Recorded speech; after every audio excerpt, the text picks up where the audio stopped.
South of Argentina, fires are raging in forest in Patagonia.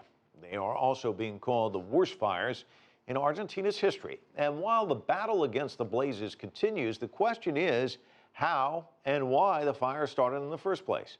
CCTV's Joel Richards traveled to the affected region to find out more. The stunning landscape of Patagonia, set against the backdrop of smoke, the product of Argentina's worst ever forest fires, raging now for weeks. Teams of planes relay out to combat the fires, which are remote but visible from local towns. They detect fires by satellite or simply follow the smoke spiralling up.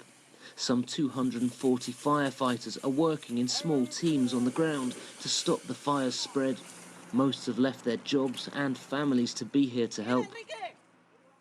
Teams of volunteers like this one are scouring the area looking for the focal spots of this fire. Now, they say that the majority of the fires have been contained, but the real fear is the extent of the damage in the region. The worst of these fires has passed, leaving a charred trail. Vast tracts of land, trees that were thousands of years old, completely destroyed. The dimension of the fire is alarming because of the size of the area affected, which is approximately 25,000 hectares. But this is about 30 or 40% of what we had a few days ago. And yet, a vast curtain of smoke still hangs over the region. And the question being asked is how these fires broke out. A lack of rain has contributed. Initial reports suggested lightning played a role, but many now believe they were intentionally set. Daniel Wegazine runs a fishing lodge set in the worst affected area. I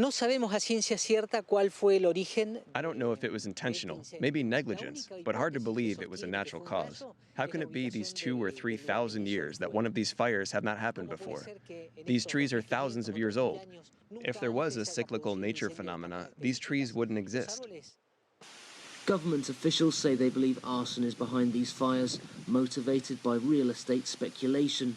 The idea that, once destroyed, the land would become available for development. In response, local officials are hoping to legislate against any sale of land affected by the fires for at least 10 years. Meanwhile, the operation to save some of South America's oldest forests continues. Joel Richards, CCTV, Patagonia, Argentina.